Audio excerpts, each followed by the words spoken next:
¿Cómo están? Muy bienvenidos a este primer ciclo de conversaciones de derechos humanos en tiempos de pandemia que ha organizado el Centro de Derechos Humanos de la Facultad de Derecho de la Universidad de Chile. Les damos a todas y todos una muy cordial bienvenida. Les agradecemos mucho haber recibido y participar hoy en esta actividad que tiene como primera versión en la sesión 1 el tema implicancias del fallo La Cajonat versus Argentina de la Corte Interamericana de Derechos Humanos. Esta actividad va a contar con la presentación de 4 expositoras y la modalidad en que vamos a funcionar va a ser que cada expositora va a tener 15 minutos para hacer su presentación y los asistentes van a poder hacer sus preguntas en el chat que tienen ustedes aquí en su costado.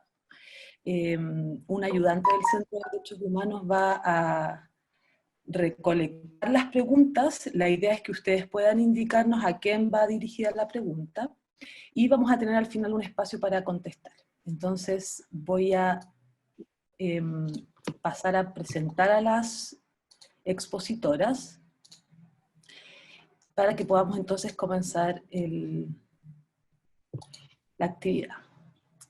Nos acompaña la comisionada Antonia Urrejola. Ella es primera vicepresidenta y relatora de los pueblos indígenas de la Comisión Interamericana de Derechos Humanos.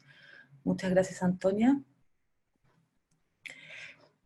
La doctora Morita Carrasco, ella es antropóloga, académica de la Universidad de Buenos Aires, y acompañó el proceso de reivindicación de la territorial de la Asociación de las Comunidades Indígenas La Cajonat, y es autora de diversas publicaciones sobre este caso.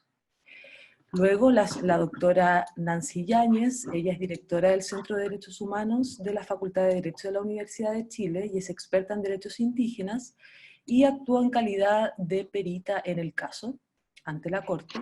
Y por último, la doctora Liliana Galdames, ella es investigadora del Centro de Derechos Humanos y experta en medio ambiente y derechos humanos. Vamos a comenzar entonces con la comisionada Antonia Urrejola.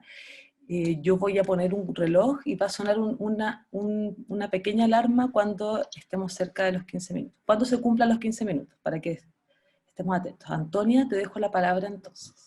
Bueno, en primer lugar, sí, buenas tardes a todos y todas. En especial quiero saludar a quienes me acompañan en este panel, a Nancy Yáñez, a Morita Carrasco, a Liliana Galdame y a Valentina como moderadora, y también a todas las personas que nos están escuchando desde sus hogares o desde donde se encuentren en este momento, sea en Chile, en Argentina o en otros países. No alcancé a saber si ya me presentaste, Valentina, supongo que sí, así que voy a entrar directamente en la materia. Bueno, como todos saben, este caso, ¿cierto? Data, ¿cierto? El fallo de la Corte del 6 de febrero del año 2020, o sea, de este año, en que se declaró la responsabilidad internacional de Argentina por la violación de los distintos derechos de 132 comunidades indígenas del departamento de Rivadavia, de la provincia de Salta. La Corte determinó que el Estado violó el derecho de propiedad comunitaria y también estableció que el Estado violó los derechos a la identidad cultural, a un medio ambiente sano, a la alimentación adecuada y al agua, a causa de la falta de efectividad de las medidas estatales para detener actividades que resultaron lesivas a estos mismos derechos. Como veremos, en este fallo la Corte reitera los estándares interamericanos sobre derechos territoriales de los pueblos indígenas, pero además destaca aspectos controversiales con relación a la justiciabilidad directa de los derechos que están reconocidos bajo el artículo 26 de la Convención Americana, es decir, de los derechos económicos, sociales, culturales y ambientales. A continuación me voy a referir a los puntos que a mi juicio son los más importantes y relevantes del caso y del fallo, obviamente. La Cajonat es una asociación de comunidades indígenas que pertenecen a distintos pueblos, el pueblo Wichi, me disculpan si pronuncio mal, el pueblo Ihuaja, Comlec, Nihuacle y Tapí, ubicados cerca de la frontera con Bolivia y Paraguay en la provincia de Salta. El 4 de agosto de 1998, esta asociación presentó una petición ante la Comisión Interamericana contra el Estado argentino, argumentando la violación de distintos derechos por la falta de medidas efectivas por parte del Estado para respetar y garantizar el derecho de las comunidades indígenas de disfrutar la propiedad colectiva sobre sus tierras ancestrales. En particular, en la denuncia plantearon los siguientes puntos. En primer lugar, la falta de titulación y reconocimiento formal del territorio ancestral de las comunidades indígenas.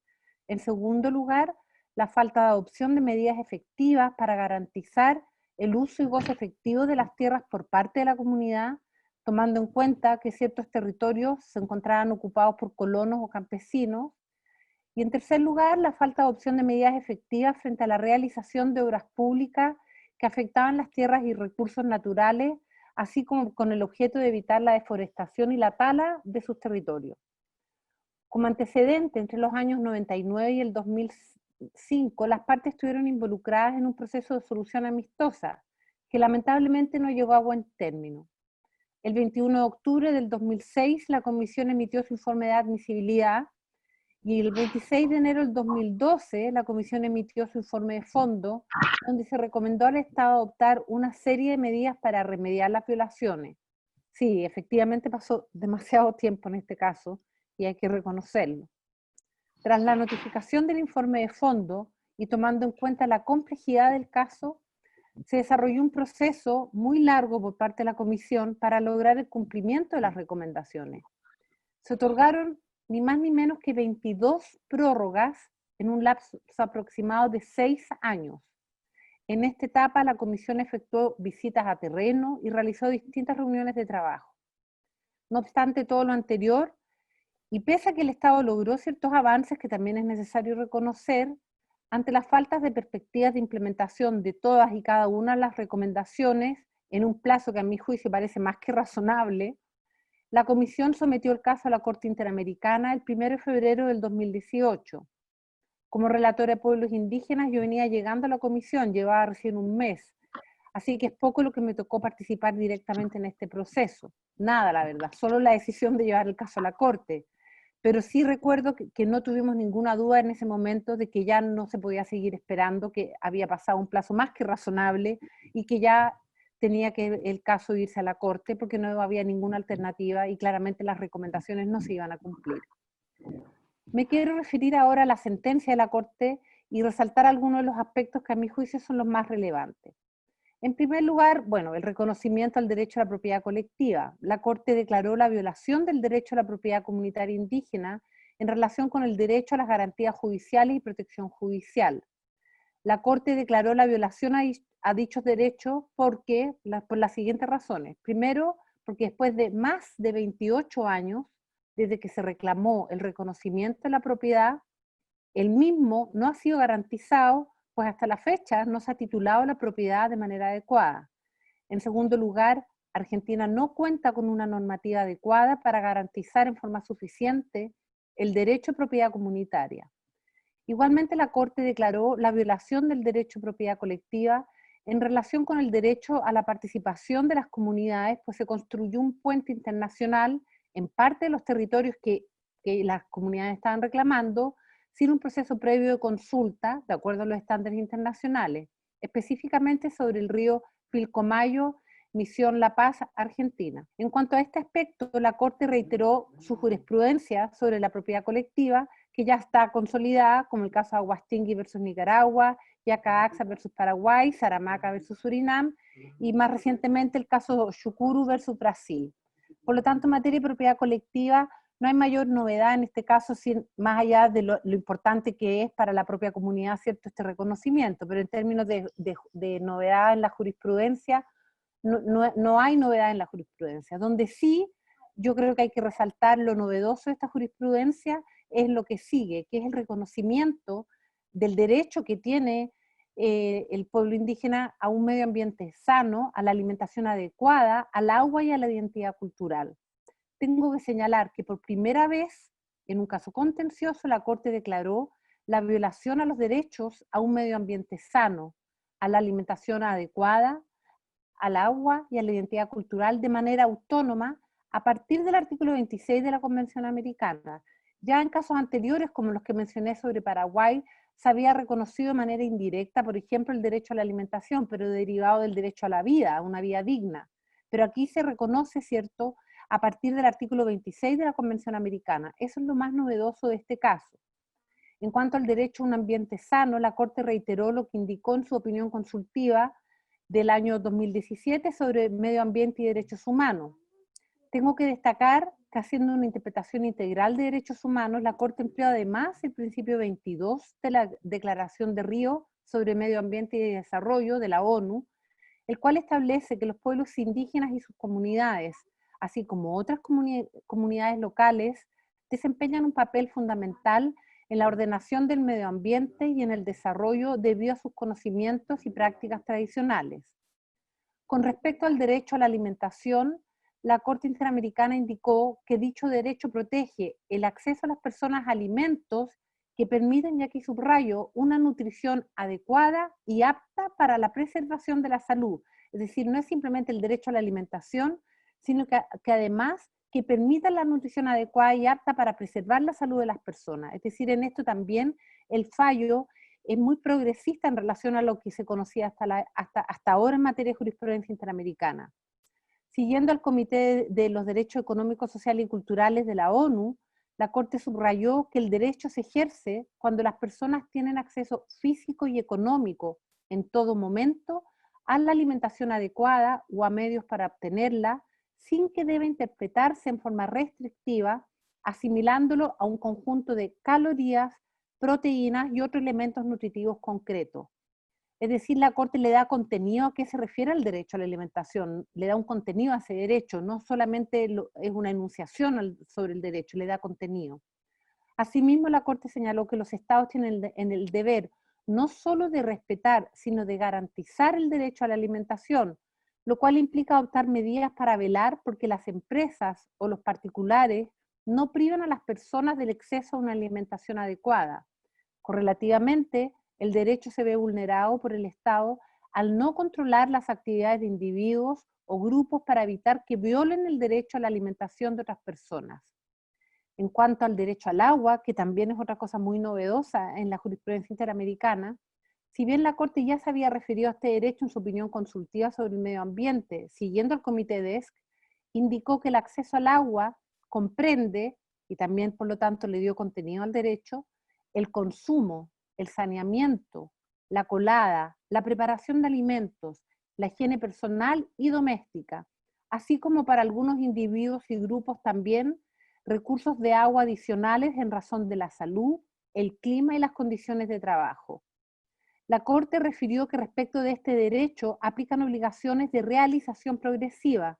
Sin embargo, señaló la Corte, todos los estados tienen obligaciones inmediatas, como por ejemplo garantizar el acceso al agua sin discriminación y la obligación de adoptar medidas para lograr su plena realización. Es decir, entiende que el acceso al agua, el derecho al acceso al agua es progresivo, pero existe una obligación de adoptar todas las medidas para que este derecho se realice y se pueda garantizar de manera plena.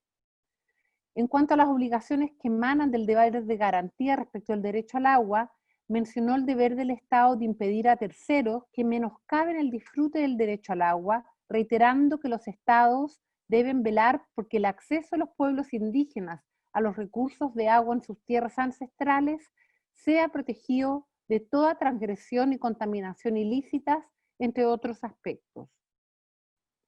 Finalmente, con respecto al derecho a la identidad cultural, otro derecho que ha estado en la jurisprudencia interamericana reconocido en numerosos casos, la Corte declaró que se violaron los derechos de la comunidad, pues el Estado no detuvo una serie de actividades lesivas en el territorio de la comunidad indígena por parte de población criolla, las cuales abarcan la presencia de ganado, pastoreo, alambrados y tala ilegal, a pesar de un reclamo indígena que se inició hace más de 28 años y que afectaron bienes naturales o ambientales en dicho territorio, incidiendo en el modo tradicional de alimentación de las comunidades indígenas y en su acceso al agua.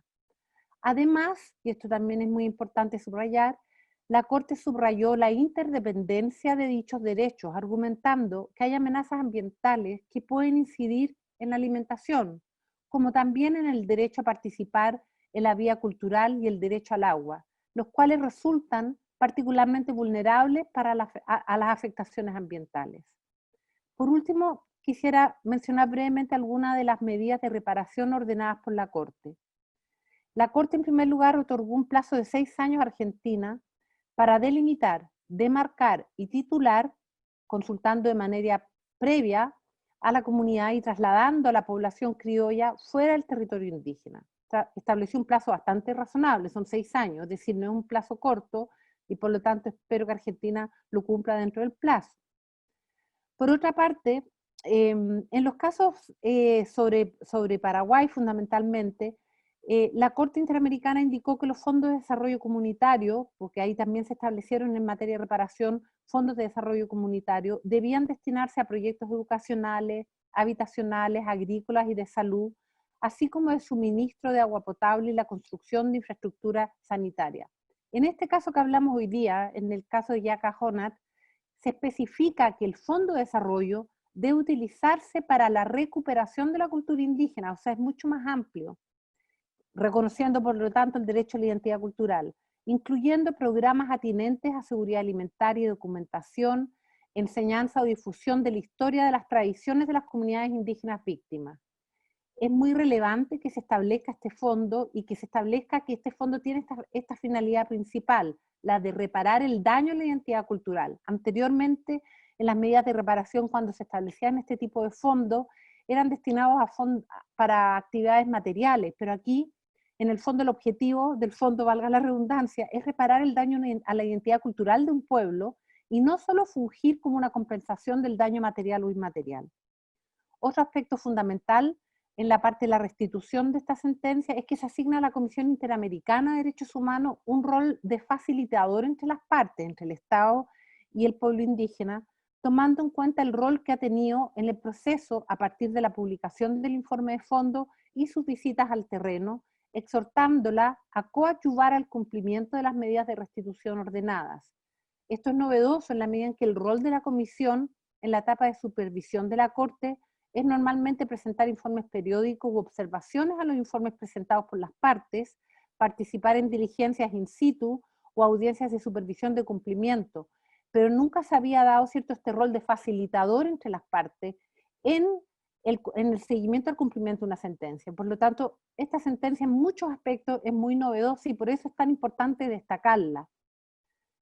Yo quisiera, antes de terminar, creo que todavía me queda tiempo, señalar que para la Comisión, ¿cierto? Este fallo es muy importante, hay una contribución muy importante de reconocimiento de los derechos que yo ya mencioné, el derecho a un medio ambiente sano, el derecho a la alimentación y al agua, porque les dota en primer lugar de una justiciabilidad directa, de manera expresa, le da una justiciabilidad directa al artículo 26 de la Convención Americana. Esto permite establecer las obligaciones que tiene el Estado para garantizar y respetar tales derechos, alejando una concepción que sustentaba su contenido a obligaciones exclusivamente de carácter progresivo. Esto es particularmente relevante en un contexto como el que hoy día estamos enfrentando en la región, donde es necesario que el Estado de manera integral adopte las medidas de atención a los pueblos indígenas, no solo mediante la prevención y atención en salud frente a la pandemia, sino también para garantizar estos derechos que guardan una estrecha interrelación con el derecho a la vida, la integridad personal y la salud. La sentencia reafirma la interconexión de estos derechos con el goce y disfrute del derecho al territorio colectivo. Eso además es lo relevante en la sentencia, es decir, que estos derechos no son aislados, sino que están, en el caso de los pueblos indígenas, interrelacionados con el reconocimiento al goce y disfrute del derecho al territorio colectivo, evidenciando que la vulneración de este derecho, el derecho al territorio colectivo, supone a su vez una serie de afectaciones en el ámbito de los DESCA, lo que refuerza la importancia fundamental del territorio ancestral para los pueblos indígenas desde una mirada holística. El Estado debe velar entonces para asegurar la adopción de medidas necesarias para satisfacer tales derechos bajo la posibilidad de incurrir en responsabilidad internacional en caso de no hacerlo. Esta sentencia no es solo fundamental, por lo tanto, en el reconocimiento de los derechos de los pueblos indígenas como colectivo en todos los aspectos que yo he señalado, pero adquiere una relevancia aún mayor en el actual contexto. Hemos visto en estos meses de la pandemia que uno de los grupos más afectados por el COVID-19 son los pueblos indígenas, no solo por la discriminación estructural histórica de la cual han sido objeto, por la falta de reconocimiento de sus territorios ancestrales, etcétera, que todos los que estamos acá conocemos muy bien, sino porque hoy más que nunca, precisamente la falta de acceso al derecho al agua de los pueblos indígenas, a los recursos naturales, a la alimentación y en general la falta de acceso a los derechos económicos, sociales, culturales y ambientales de los pueblos indígenas, en el contexto de la pandemia es una amenaza para su propia supervivencia. En efecto, la pandemia lamentablemente ha puesto de relieve más que nunca la importancia de garantizar el derecho de los pueblos indígenas a acceder a sus territorios y recursos naturales, pues precisamente al acceder a sus territorios y los recursos naturales se les está garantizando el acceso al agua y a la alimentación, entre otros derechos. La pandemia pone de relieve más que nunca la interdependencia, la indivisibilidad y la transversalidad de los derechos humanos, en especial los de los DESCA. Y esta sentencia en ese sentido es lo que viene a reforzar de una manera muy coherente, muy holística. ¿Y quién diría, cierto, esta sentencia que acaba de salir en febrero, la íbamos a estar discutiendo en este momento de pandemia, donde precisamente estos son los temas, cuando estamos discutiendo cuál es la situación de los pueblos indígenas en la pandemia, son estos los temas que estamos discutiendo hoy día en el contexto del COVID-19. Muchas gracias por toda su atención y muchas gracias por esta invitación. Muchas gracias, Antonia. Muy clara también tu revisión acerca de los aspectos principales del fallo y cuáles son las implicancias justamente en el contexto de pandemia. Les recuerdo que, que vamos a recibir preguntas por el chat. Ahora le voy a dejar la palabra a Morita Carrasco. Morita, muchas gracias. Tienes que activar tu audio. Hola, ¿me escuchan? ¿Me escuchan? Sí, muy claramente. Ah, ok. Bueno, creo que no tengo... Sí, está la cámara puesta. Bueno, muchísimas gracias por la invitación. En realidad, les agradezco que quieran escuchar a una antropóloga que no puede hablar con tanta solvencia sobre el derecho, pero que solamente puede aportar lo que he aprendido en el terreno, ¿no? Y desde esa perspectiva también quiero pedir disculpas porque no sé cómo se maneja o se activa un archivo dentro de este formato, por lo cual me voy a tomar la licencia de usar de mis materiales que están manuscritos en alguna parte y por otro lado en alguna de mis publicaciones. Bueno, en verdad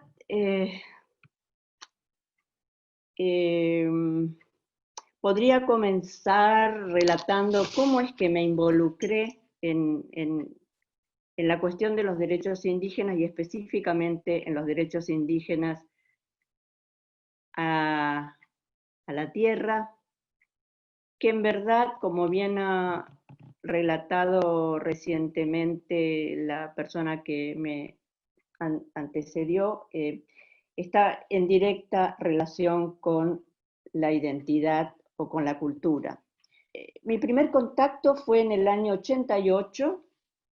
Llegué allí justamente a la zona de Santa Victoria Este, con un equipo que estaba haciendo un relevamiento de los enfermos del mal de Chagas. En ese momento conocí al actual coordinador de la Cajonat, Francisco Pérez, y quedé muy impactada por esa imagen. Yo estaba alojada en una casa del pueblo y vi venir por un sendero, atravesando entre casas, a un hombre muy, pero muy delgado, alto, que arrastraba un carrito. En el carrito había unos tachos, y los tachos eran para colectar agua que tomaba de la casa donde yo me estaba alojando en el pueblo, que de hecho era también la casa de una dirigente wichí, y él empujaba ese carrito con 4 tachos y ahí ponía el agua.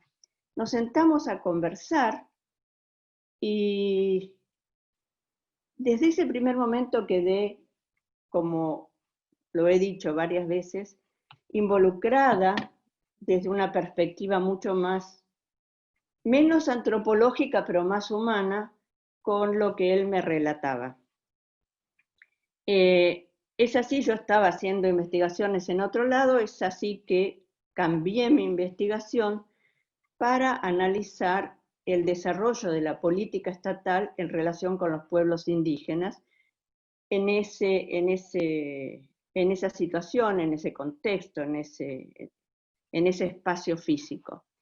Esto motivó que de ahí hasta el año 2014 yo viajara periódicamente a vivir con las comunidades, a mantener una relación afectuosa, pero también de investigación. Perdón, estoy recibiendo un chat que no sé qué dice. ¿Qué dice? Ay, que no pueden... perdón, no tiene que ver conmigo. Bueno,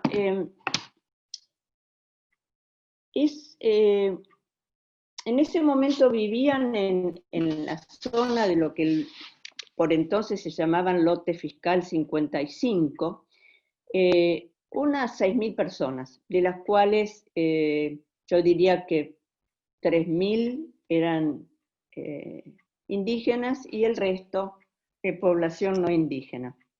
Tempranamente me informé de que en el año 66, en 1966, un grupo de referentes, líderes de las comunidades de la zona, habían presentado una solicitud al gobierno de la provincia de Salta pidiendo la titularidad de la tierra que ocupaban. Por supuesto que había unos antecedentes previos que tenían como ¿cómo decirlo? Como figura no legal, o por lo menos yo lo consideraba no legal, de reserva para las comunidades. En las oficinas de catastro de la provincia figuraba algo así como se reserva para las comunidades tales o cuales una tierra sin mensura, sin identificación de dónde estaban, etcétera, etcétera. Por eso fue que luego de la dictadura, que concluyó a fines del año 82, el por entonces candidato a gobernador se presentó en las comunidades y dijo, bueno, yo les voy a entregar el título de propiedad. Previamente a eso voy a urbanizar, y les pido que tomen atención a este término, urbanizar las comunidades y le voy a dar un título a cada una de las comunidades. En ese momento podemos hablar de que existían unas 21 comunidades en el lote fiscal 55. Las comunidades estaban integradas por personas de los pueblos Wichí y Yopaja, que el nombre en castellano es Chorote, por pueblo Com, por el pueblo Nivaclé, o Chulupí en español, y por el pueblo Com, no sé si lo dije, Toba, y por una pequeña cantidad de personas del pueblo Tapí o Tapiete. Ellos buscaron apoyo en el maestro que en ese momento estaba en una de las comunidades, Misión La Paz, para redactar un pedido al gobernador en los siguientes términos. No queremos que se divida la tierra.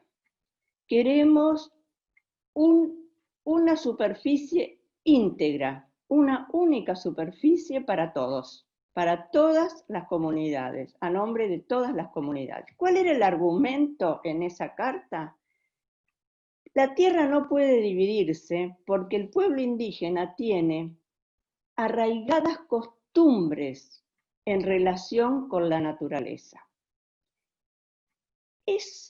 Ustedes, si van pensando en lo que luego se desarrolló como pedido final del título de estas comunidades, van a advertir el peso que tienen la unidad, la relación entre arraigadas costumbres en relación con la naturaleza, y luego un único título para todas. Así fue que en el año, hubo en el medio algunas idas y venidas entre legislaciones nacionales y provinciales que proponían otra cuestión. Una de ellas propuso que se tomara, siendo que en la zona había población no indígena, se adoptara un criterio para la división de la tierra, y ese criterio era la unidad de explotación. Entonces las comunidades indígenas quedaban fuera porque no tienen una unidad de explotación. La única unidad de explotación que por entonces se podía reconocer era la unidad de explotación de producción ganadera, que favorecía a la población no indígena. Bueno, esto no prosperó porque hubo muchos pronunciamientos de varias instituciones en Argentina en contrario, pero no me quiero extender en esto.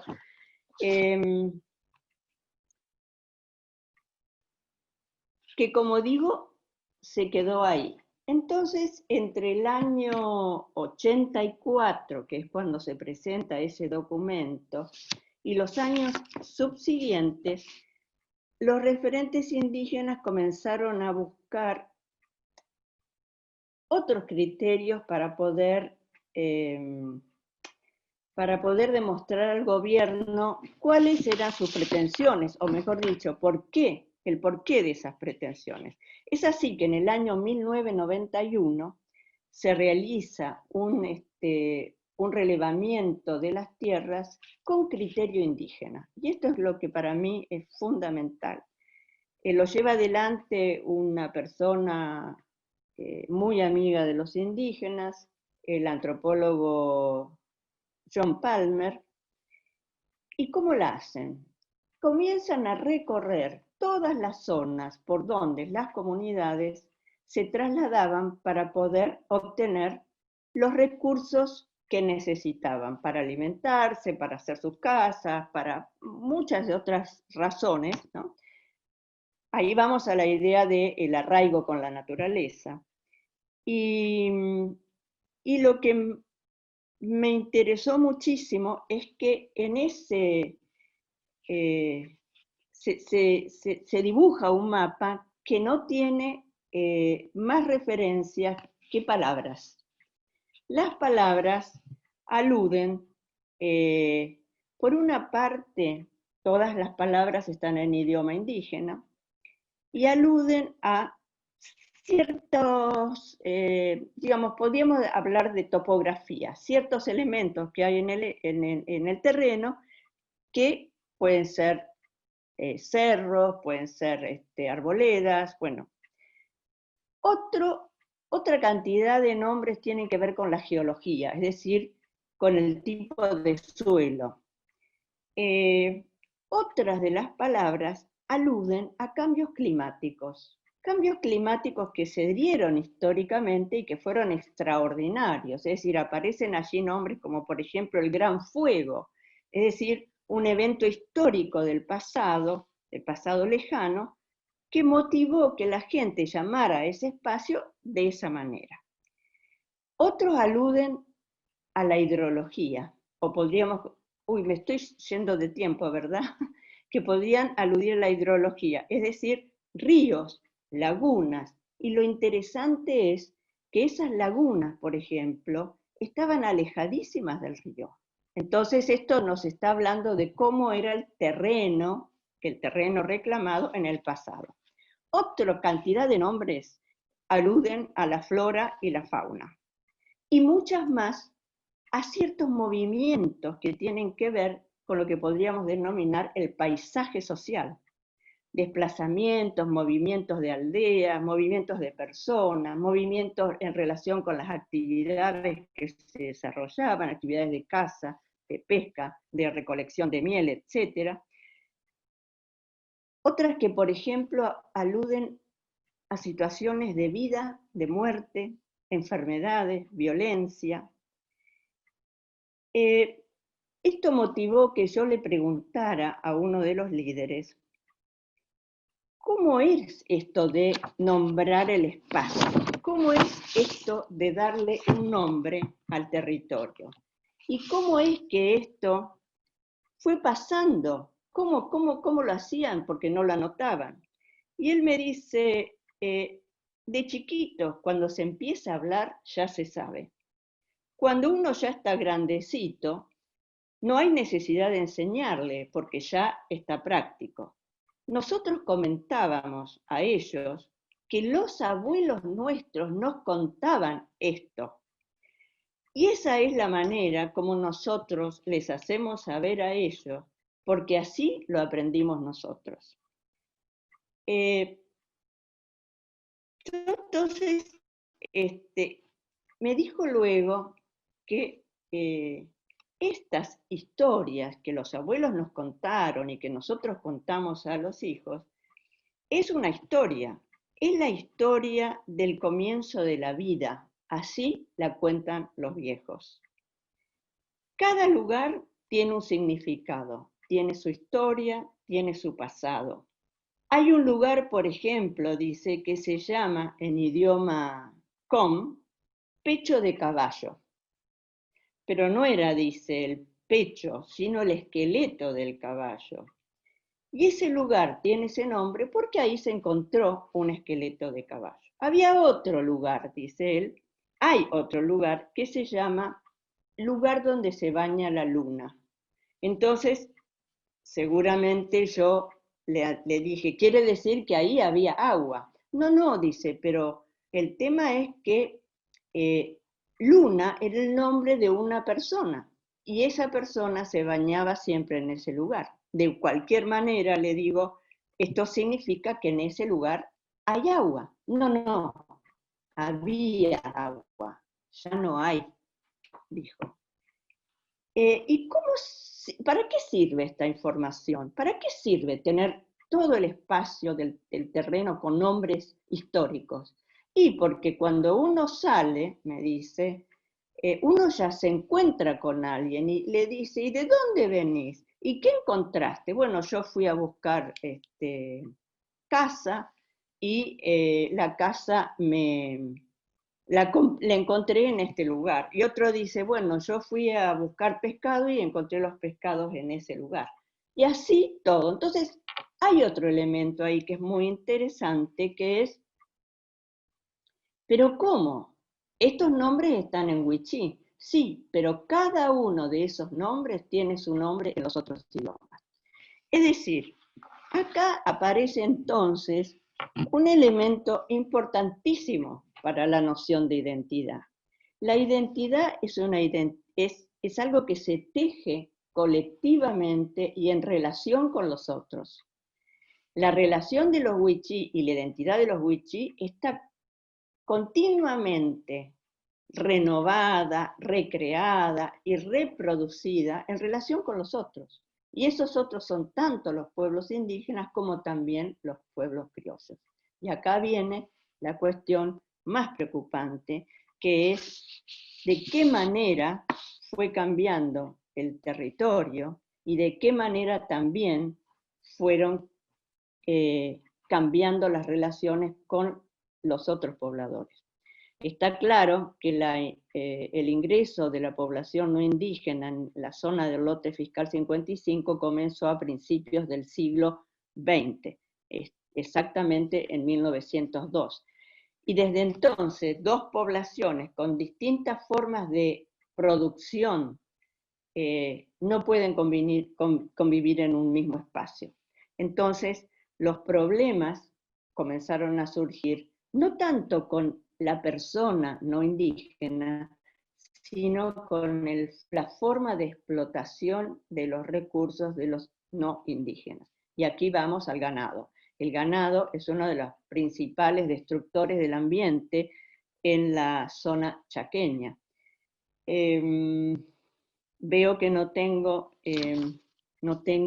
mucho tiempo más, pero quiero resaltar un elemento que me parece interesante de tener presente, y que es que si bien esta situación de perspectiva relacional que tiene la identidad en combinación con otras identidades, les da a los pueblos indígenas una enorme plasticidad, una enorme flexibilidad, no solo para transformarse a sí mismos, cosa que evidentemente ha sucedido a lo largo de los años y muchas veces de manera no deseada, sino a la vez de proveer soluciones para alcanzar su propósito.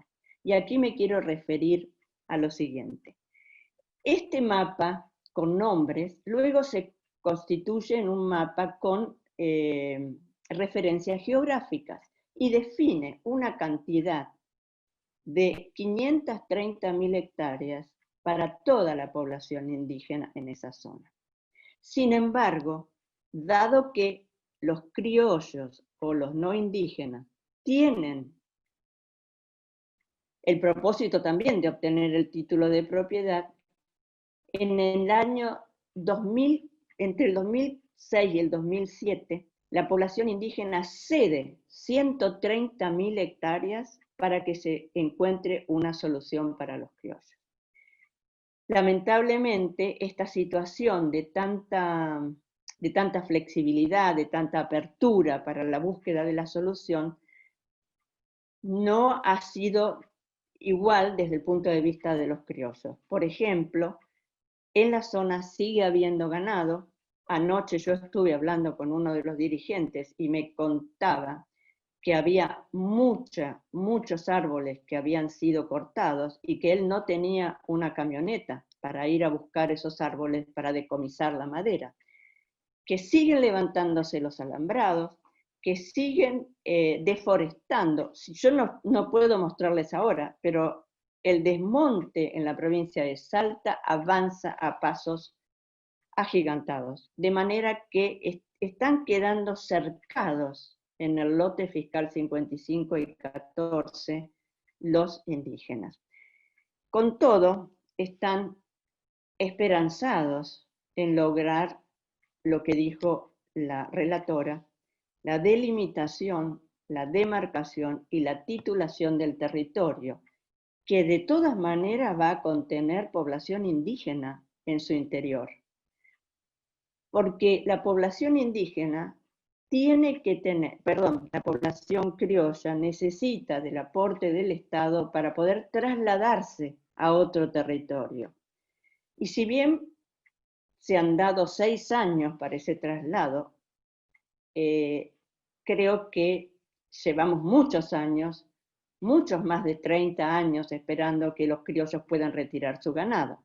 Y hay una cosa que a mí me preocupa del fallo, y es el siguiente. Con esto termino. El fallo reconoce los derechos de la población no indígena, reconoce los derechos de la población criolla.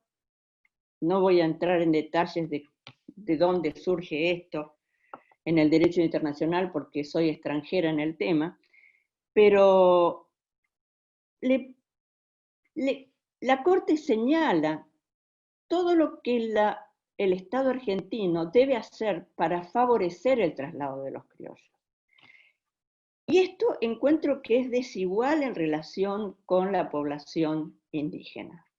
Mi deseo hubiese sido que se avanzara primero en el reconocimiento del territorio indígena, se delimitara, al menos que se delimitara, ¿no? Que como digo, ya no son 530.000 hectáreas, sino solo 400.000, se delimitara el territorio y se procediera siguientemente a la demarcación mientras acontece el traslado de los criollos. Y acá voy al fondo de reparación. El Fondo de Reparación habla de un fondo para la reparación de la identidad. Esto me parece complicadísimo. ¿Cómo va a reparar la identidad? Es una pregunta que me hago. ¿Cuál va a ser ese fondo? ¿Quién va a fomentar o dirigir ese fondo? Y por último, el papel de facilitador entre las partes de la Corte. ¿Cómo va a ser? ¿Cómo va a ser la facilitación? Yo recuerdo muy bien, y con esto termino, cuando el presidente de la Corte le preguntó, esperando a que ella se pueda reintegrar en su espacio de preguntas, pedirle que pueda concluir su presentación. Y para no retrasarnos, vamos a darle entonces la palabra a la profesora Nancy Yáñez. Bueno, muchísimas gracias.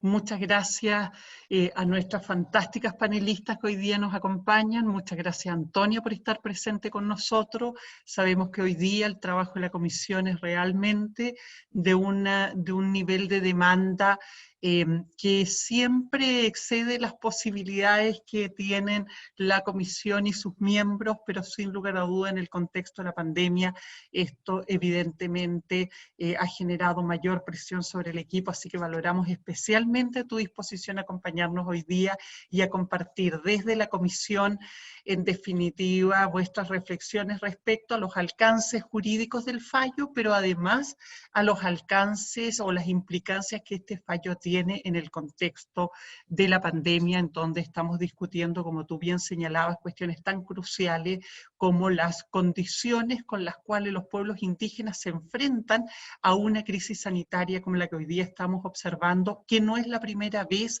que ocurre en la historia de los pueblos indígenas, sobre todo a partir de los procesos de colonización hasta la fecha. Gran parte de las afectaciones a la integridad de los pueblos indígenas proviene precisamente de situaciones, en definitiva, que han implicado, ¿no?, el arrasamiento de las comunidades y sus formas de vida, producto, entre otras, de crisis sanitaria como la que hoy día estamos viviendo. Eso entonces coloca una particular responsabilidad por parte de los estados y por parte de todo el sistema de protección de derechos humanos a efectos de salvaguardar la integridad de las comunidades. Agradecer a Morita, que espero se pueda reincorporar prontamente a la reunión y cerrar su presentación, porque por cierto que tener en definitiva la experiencia de quien ha trabajado de la mano de las comunidades desde la década de los 80 hasta la fecha, evidentemente es para nosotros un privilegio, y tener además la perspectiva que nos ofrece la antropología permite mirar sobre todo la cuestión de la eficacia, en definitiva, del derecho a efectos de garantizar la exigibilidad valga la redundancia, los derechos que le han sido reconocidos a las comunidades. Yo tenía una presentación, pero no quiero, en definitiva, repetir lo que aquí se ha señalado tan claramente. Tal vez hacer algunos puntos. El primero de ellos tiene que ver con la cuestión de los tiempos judiciales, los tiempos del derecho, versus, en definitiva, los impactos que esto genera en la realidad social. Morita de alguna manera nos daba cuenta de cómo la reivindicación de las comunidades son de antigua data, exceden incluso los 30 años que el caso estuvo alojado en el Sistema Interamericano de Protección de Derechos Humanos. Por cierto que durante todo ese proceso, evidentemente, las comunidades abordan una serie de presiones sobre el territorio que afectan de modo sustancial sobre su sistema de vida y costumbre, pero afectan de modo sustancial también los derechos reivindicados, fragmentando evidentemente fragmentando en definitiva derechos que son fundamentales para su sobrevivencia. Ya se señalaba acá, ¿no? Estamos hablando de un territorio de aproximadamente 530.000 hectáreas de acuerdo a la demarcación que las comunidades hicieron, teniendo en consideración sus prácticas culturales y la significación ambiental, económica, cultural y social del territorio. Sin embargo, evidentemente en la medida que se han dilatado las soluciones, han aumentado las tensiones con terceros interesados en el territorio y eso finalmente los obliga a ceder una parte relevante, específicamente 130.000 hectáreas, ¿no? Hoy día, en definitiva, esto coloca sobre la mesa una cuestión fundamental en términos de el cumplimiento de esta sentencia. Yo creo que aquí Morita señalaba claramente la problemática de conceder plazos muy dilatados para el cumplimiento de las obligaciones internacionales respecto a los estados. Yo creo que evidentemente la sentencia tiene un problema precisamente en ese punto, porque estos 6 años se vienen a sumar precisamente a los años en los cuales se ha dilatado la solución. Y por cierto que ello conspira contra la posibilidad, si no de restablecer en definitiva, o sea, en el fondo contra también la obligación de reparación que ha contraído el sistema interamericano a la hora de restablecer las condiciones mínimas que favorezcan la integridad del territorio a efecto de salvaguardar la identidad de la cultura indígena. Sin embargo, me parece que en ese punto el fallo tiene una cuestión que es fundamental, mirando las preocupaciones que aquí habían sido planteadas.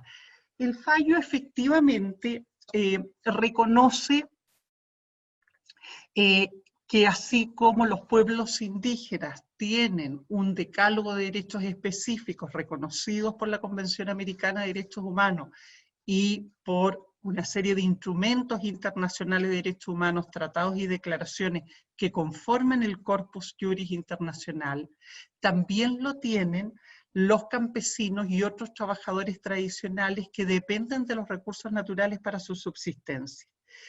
Yo entiendo que en este caso, y creo que Morita lo relevó de manera muy clara, es particularmente sensible, y es particularmente sensible porque las formas de vida, en definitiva, de los campesinos, conspira contra las formas de vida de las comunidades que dependen fundamentalmente de los recursos del bosque, que son precisamente los que ramonean y ponen en riesgo las actividades ganaderas que realizan los criollos en el territorio, favoreciendo además el desmonte y por lo tanto la deforestación. Entonces, la salvaguarda de estos derechos especiales para pequeñas comunidades vulnerables económicamente, como es el caso de los campesinos, evidentemente aquí genera un proceso de colisión de derechos.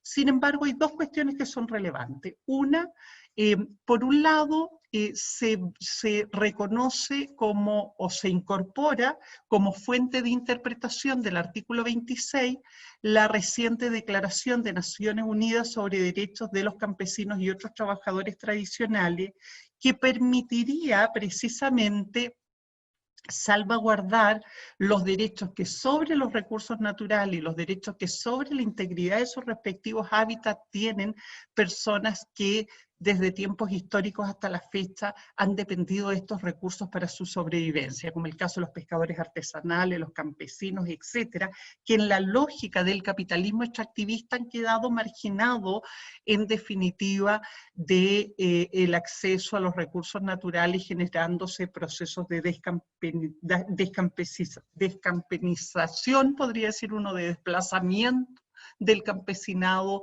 o de pérdida de sus fuentes tradicionales. Ahora, en mi opinión, el fallo resuelve adecuadamente la problemática, indicando o reconociendo el derecho preferente de las comunidades indígenas a mantenerse en sus territorios ancestrales y reconociendo el derecho de los campesinos a la relocalización y por lo tanto la obligación del Estado de relocalizarlo.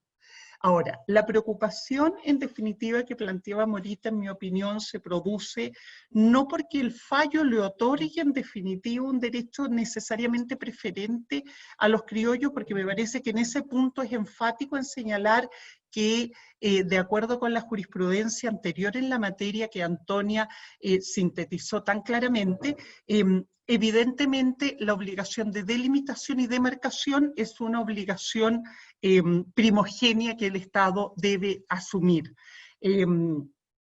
El problema es que como entrega 6 años para el cumplimiento en definitiva de estas obligaciones, durante los 6 años queda un poco en tierra de nadie cómo se va a ir cumpliendo estas obligaciones, y bien podría ocurrir que lo que dice el derecho sea un predicado sin ningún contenido en la realidad, como suele ocurrir, en términos de que finalmente en 6 años más los criollos sigan en el territorio y las presiones que las comunidades han vivido hasta la fecha solo se mantengan, y en definitiva las obligaciones del fallo en este aspecto no se cumplan. Y ahí es donde la Comisión Interamericana de Derechos Humanos tiene un rol fundamental de observación y en términos de hacer exigible que estos derechos se vayan cumpliendo a la brevedad posible y en el orden de lo que sería deseable, delimitación y demarcación y relocalización,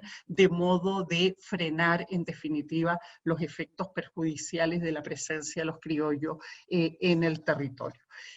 Lo otro que me parece importante de resaltar, y esto ya más bien en cuestiones que tienen que ver más con lo jurídico, es lo que se resaltaba a propósito de la justiciabilidad del artículo 26. El gran aporte, en definitiva, de esta sentencia, ¿no?, que ya se señalaba claramente, pero me gustaría enfatizar, el artículo 26 de la Convención, o reconocer que el artículo 26 de la Convención permite la justiciabilidad de derechos económicos, sociales y culturales y ambientales, es absolutamente fundamental para el avance de estos derechos en la región. Porque el artículo 26 o la Convención Americana es la única que posee mecanismos de protección eficaces, como son el sistema de protección constituido por la Comisión, pero particularmente por la Corte, como instancia jurisdiccional, es decir, una instancia que al pronunciar una sentencia establece entonces un fallo que es obligatorio de cumplimiento por parte de los estados y equivale a las sentencias pronunciadas por los tribunales internos.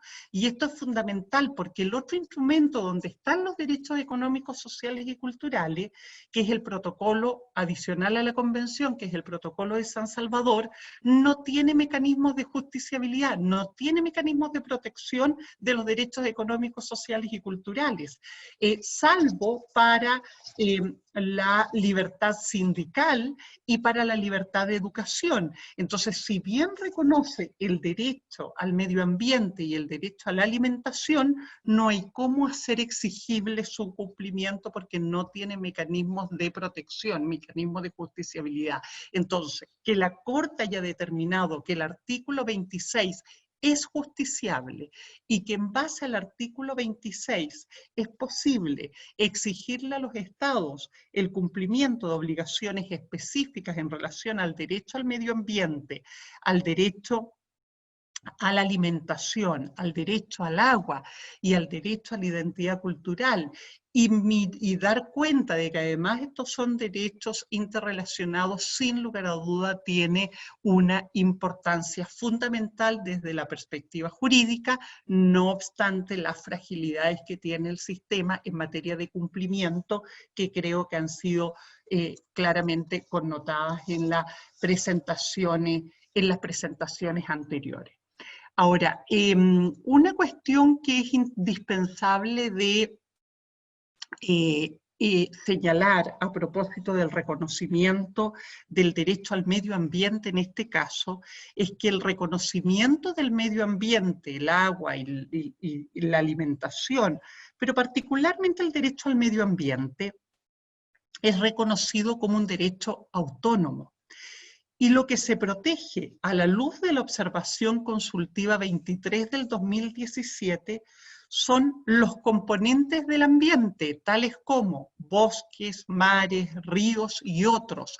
El fallo establece que el medio ambiente como derecho autónomo y no como derecho derivado de la vida o de la integridad física o psíquica, permite proteger la naturaleza y sus componentes en sí mismo, independiente de si existe certeza o evidencia sobre el riesgo de las personas. Y me parece que aquí nos abre una puerta a lo que en el derecho comparado han ido abriendo algunas de las constituciones, particularmente la de Ecuador, de reconocer entonces el derecho al medio ambiente como un derecho autónomo, en donde la titularidad del derecho es reconocida a la naturaleza y a sus elementos. Se trata de proteger la naturaleza y su utilidad respecto de todos los organismos vivos del planeta, no solo respecto a los seres humanos, indica la Corte Interamericana. No obstante ello, señala, por cierto, que es incuestionable que otros derechos humanos se pueden ver vulnerados como consecuencia de los daños ambientales y por lo tanto también deben ser salvaguardados, como el derecho a la vida, como el derecho a la integridad física y psíquica, cuando un pueblo ve amenazado el medio ambiente donde ha desarrollado su sistema de vida y por lo tanto ve comprometida su existencia actual y su existencia, en definitiva, su existencia futura.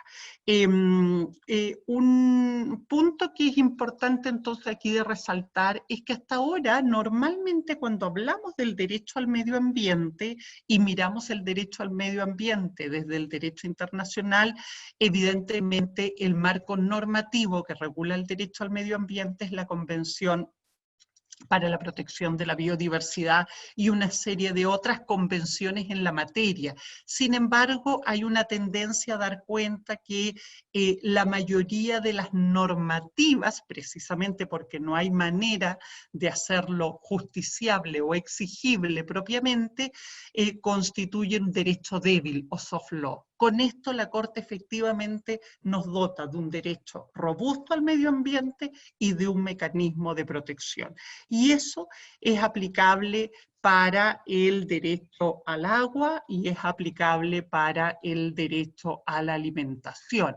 Entonces, lo que es interesante en ese punto es resaltar cómo el sistema interamericano entonces le ha ido dando cuerpo a la Convención Americana, incorporando estos derechos llamados derechos emergentes, tomando como patrón de interpretación el desarrollo normativo que el derecho ha tenido en el derecho internacional por medio de declaraciones, opiniones consultivas, observaciones generales, tratados internacionales, y por ello es que es importante dar cuenta cómo recoge las observaciones generales que el Comité de Derechos Económicos, Sociales y Culturales realiza del Pacto de Derecho Económico, Social y Culturales, particularmente la observación general número 15 en materia al agua. Hoy día, con las problemáticas que enfrentamos de cambio climático, con la particular situación de vulnerabilidad con que se encuentran las comunidades locales, con esto voy terminando, evidentemente esto constituye un avance fundamental en esta materia. Muchas gracias. Muchísimas gracias. Gracias, profesora. Voy a darle la palabra brevemente a Morita para que pueda cerrar su presentación. Morita, ¿estás por ahí? Sí, estoy, Valentina, pero sinceramente no quiero perjudicar a los compañeros que siguen luego, a las dos personas más. No es mucho más lo que quiero decir, solamente que veo con satisfacción que la Corte haya vinculado el derecho a la identidad con los otros derechos. Eso me parece realmente interesantísimo. Y como antropóloga quiero resaltar el reconocimiento del derecho a la identidad. De todas maneras, creo que hace falta mucho para mostrar para todavía sedimentar más qué significa el derecho a la identidad. Porque en verdad hemos avanzado mucho en el reconocimiento del derecho al territorio y hemos vinculado el territorio en relación con recursos naturales, explotación de los recursos naturales, una alimentación saludable, etcétera, etcétera, etcétera. Pero no tenemos cabal comprensión de lo que significa el espacio físico como paisaje humano, que es como verdaderamente lo interpreta este grupo de personas. Eso por un lado. Y por otro lado, también me parece que tenemos que comprender que la identidad es siempre relacional. Y en ese sentido, nuestra mirada tiene que tender hacia esa perspectiva relacional. Así como en el primer mapa figura un paisaje del espacio en relación con todo lo que se encuentra en ese espacio, de la misma manera, en la identidad aparece esa versión o visión relacional de las poblaciones indígenas con todos aquellos que comparten hoy el mundo. Me refiero, por ejemplo, los criollos, las instituciones estatales, el mercado, las ONGs, las personas que trabajamos con ellos. Claro que no todos tenemos el mismo vínculo, el mismo tipo de vínculo, pero si pensamos en la identidad tenemos que pensarla siempre en relación con. Fíjense ustedes que en La Cajonat, cuando yo empecé a contar que en el año 84 habían sido 20 y tantas comunidades las que estaban solicitando el título de propiedad, hoy, mejor dicho, la Corte en su fallo habla de 132 comunidades. Anoche el dirigente me dijo, Morita, son 137 ahora. Entonces fíjense cómo esto se va como moviendo, amplificando, ¿no? Por eso sí estoy de acuerdo con el fallo de la Corte. Quise señalar simplemente qué es esta idea de la identidad y a la vez lo que más me preocupa es el cumplimiento.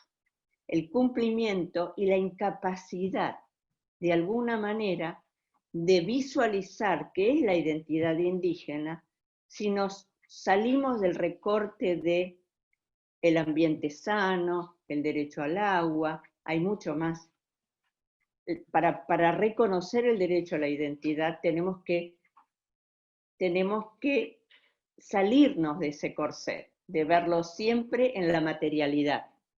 Y a mí me parece que un elemento que también a mí me ha demostrado el tiempo de trabajo con las comunidades es que lo importante es el lazo.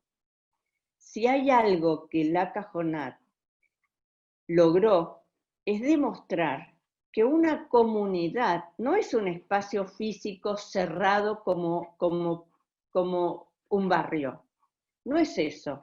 La comunidad son los lazos que mantienen con todos aquellos que históricamente han tenido vínculos con ellos, sea por línea genealógica o sea por línea política. Me refiero a la política en términos de matrimonios, de uniones, ¿no? Así, por ejemplo,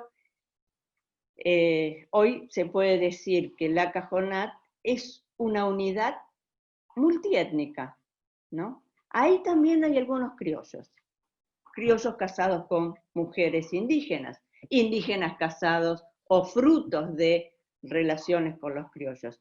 Esto no quiere decir que no puedan tener relaciones como una unidad. Entonces, son cosas que me parece que la Corte ha avanzado. Solamente me gustaría que la Corte ampliara un poco la mirada e incluyera en su staff personas que pudieran hablar de otras cosas además de derechos. que pudieran, por ejemplo, hacer narrativas de lo que son estas poblaciones. ¿Qué es lo que tienen de particulares? ¿Qué es lo que piden? ¿Qué es lo que quieren más allá? Es decir, y esto también me lleva a pensar el tema de la pandemia, ¿no? Que no lo traté porque realmente en las comunidades indígenas es muy poca la cantidad, por lo menos en Argentina, contagiados hay uno, en la provincia de Santa Fe no hay más contagiados, en la zona no pasa nada, en Misiones, donde yo también estoy trabajando, no hay contagiados, pero en Argentina, por lo menos, el tema de pandemia se trata solo en un grupo de personas que son especialistas en epidemia. Pero no hay sociólogos, no hay antropólogos, no hay psicólogos. Es decir, ampliemos un poco la mirada. Todos estamos queriendo superar esta situación. Y en el caso de los indígenas me parece que sí es muy importante que la comisión tenga mayor vínculo con otras disciplinas científicas. Y eso es todo. Disculpen que soy muy charlatana y me paso siempre del tiempo. Les agradezco infinitamente que me hayan convocado. Soy una apasionada de la Lacajonat. Tengo mi vida dedicada a ellos y la sigo teniendo así. Hay un elemento que me preocupa y que es la regeneración de la fuerza indígena que comenzó hace tantos años. Muchas gracias, Morita. Entonces vamos a pasar a la profesora Liliana Galdames. Profesora. Muchas gracias. Gracias, Valentina. Bueno, muy buenas tardes a todos y todas. Muchas gracias. Han sido muy interesantes todas las ponencias. Gracias por acompañarnos en estos momentos difíciles, complicados. Yo creo que siempre estos encuentros, estas conversaciones nos ayudan a desarrollar nuestros pensamientos, nuestro conocimiento. Así que todos estos espacios yo creo que son útiles de cara al momento difícil también que vivimos y que seguramente nos contaba Morita de Argentina, y en Chile estamos pasando por momentos complejos y seguramente vienen momentos más difíciles. Así que muy agradecida de la invitación. Voy a ser súper breve porque ya creo que se ha dicho lo más importante. Tengo también una presentación, pero me da la sensación de que si la abro, quizás solamente voy a compartir algunas láminas rápidamente. Y tal como han hecho mis colegas que han hablado antes, a mí en lo personal me parece que uno de los aspectos más interesantes de esta sentencia es el que se refiere a la conclusión de la Corte en orden a que en este caso se violentaron derechos como el derecho a la circulación y residencia, que sí es un derecho que está contenido en la Convención Americana de Derechos Humanos, pero agrega un derecho a un medio ambiente sano, a una alimentación adecuada, al agua y a participar en la vida cultural en relación con las obligaciones de los pueblos indígenas, en relación con las obligaciones de respetar y garantizar derechos. Y aquí me voy a permitir hacer una reflexión para no repetir lo que ya se ha dicho antes, que este es un caso interesante. Yo siempre con los casos de la Corte Interamericana, en general con los del sistema, yo creo que desde el punto de vista teórico siempre es bueno tener una suerte de prevención. Y esa prevención está en el grado de cumplimiento de esta sentencia, que es una preocupación estratégica hoy, y es una preocupación de la propia Corte también. Lo interesante de este caso es que las primeras sentencias, digamos, desde que está funcionando la Corte Interamericana, de sus sentencias del año 89, en el caso Velázquez Rodríguez con Honduras, la Corte Interamericana se centró principalmente en abordar los casos de graves violaciones de los derechos humanos cometidas en el contexto de conflictos armados internos o dictaduras como las que vivimos acá en el Cono Sur y conflictos armados internos como las 36 años de guerra en Guatemala, ¿no? Y es interesante ver cómo la Corte ha ido avanzando, evolucionando en las materias que ha ido abordando, y desde conocer casos graves de impunidad que todavía hoy día siguen siendo materia de su conocimiento, la Corte hoy día está avanzando hacia el conocimiento juzgamiento de causas por violaciones a los derechos económicos, sociales, culturales y ambientales. Y esto es algo nuevo en la jurisprudencia de la Corte Interamericana. Y es bonito, es interesante ver cómo la Corte ha ido evolucionando en esta materia. Hay una sentencia, a propósito, por ejemplo, del derecho a la salud, el caso González Jay con Ecuador, donde la Corte conoce la situación que afecta a una niña que es contagiada por VIH en una transfusión sanguínea, y la Corte condena al Estado ecuatoriano por vulneración del derecho a la vida, a la integridad, pero no condena por el derecho a la salud. Sin embargo, después, en Poblete Vilches contra Chile, en una sentencia precisamente contra Chile, la Corte condena al Estado por omisión del derecho a la salud, por no respeto del derecho a la salud, por vulnerar este derecho. Y les va dando un carácter autónomo, y pero ya aquí voy a hacer un poco, perdónenme, la mirada corta, la mirada así de abogada, pero bueno, es lo que el conocimiento que uno tiene. Es interesante cómo la Corte, a partir del artículo 26 de la Convención Americana de Derechos Humanos, que es un artículo súper genérico, ojo, porque los estados, cuando ratificaron la convención, cuando acordaron el texto, no incluyeron derechos económicos, sociales y culturales en un listado, en un catálogo de derechos.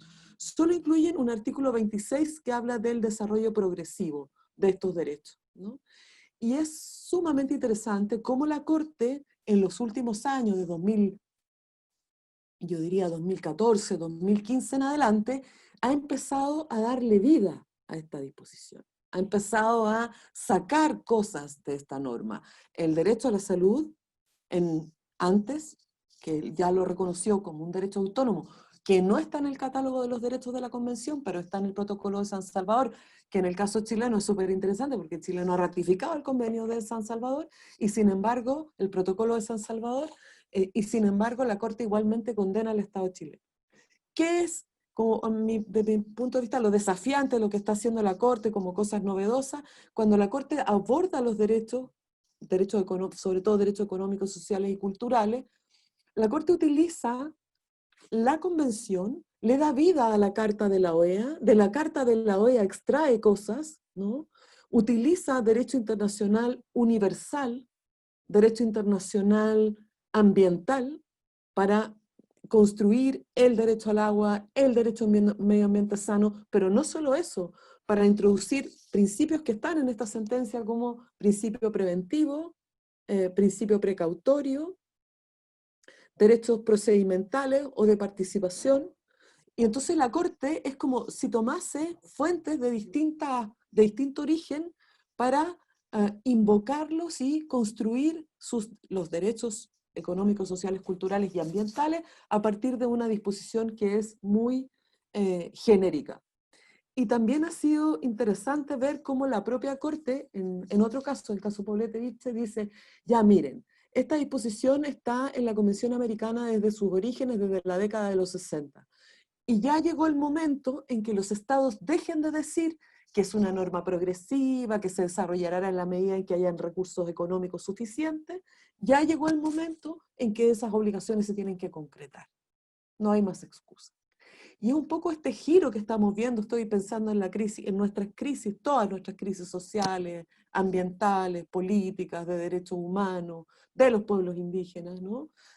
Toda esta agenda se avanza, ¿no? En una construcción que uno podría decir que es interamericana, porque la Corte cumple un rol. Esta sentencia es importante para Argentina, pero deja instaladas unas cuantas ideas que, si uno analiza desde la lógica del control de convencionalidad y de algunas reglas que ha intentado propiciar la Corte para reforzar la eficacia de sus decisiones, debieran tener también algunos impactos concretos en otros ordenamientos, por ejemplo en el chileno. Entonces, dicho esto, no me voy a extender, decía yo, demasiado. Aquí elegí yo algunas de los párrafos de la misma sentencia donde la Corte no afirma su competencia, dice, para examinar violaciones al artículo 26, que ya les digo, este es un fenómeno nuevo y reciente que coincide en un diálogo con las jurisdicciones nacionales, no solo con las jurisdicciones, con los problemas nacionales,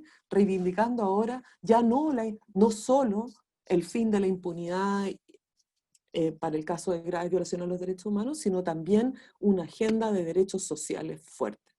¿Mm? Y aquí la Corte, como decía, reivindica, ¿no?, la Carta de la Organización de Estados Americanos, que empieza a tener, digamos, más vida, es una especie de fuente a que la Corte le permite sostener que existen ciertos derechos que están presentes, aunque no de forma explícita, en la Convención Americana de Derechos Humanos.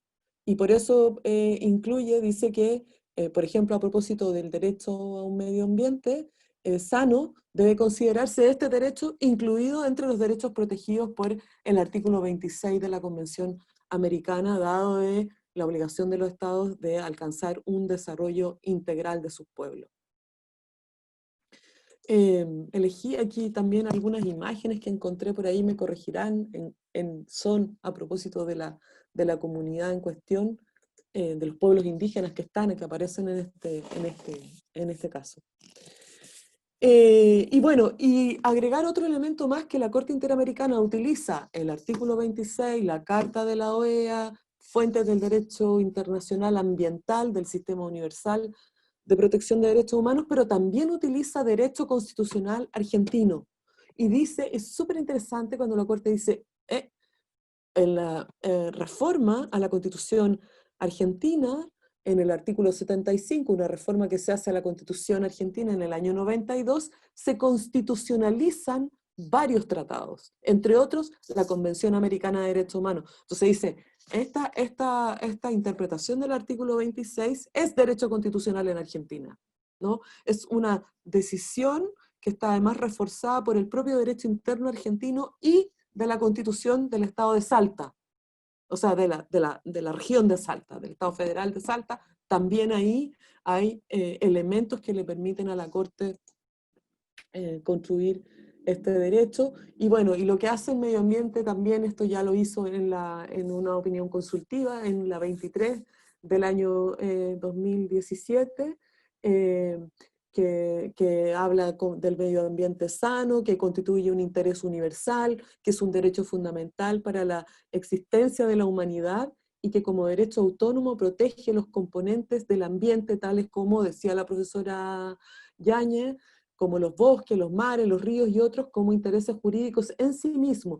Y aquí, en esta opinión consultiva, la Corte deja instalada, todavía yo creo en suspenso, un giro hacia una mirada menos antropocéntrica del ambiente para avanzar hacia una mirada de los derechos de la naturaleza, ¿no?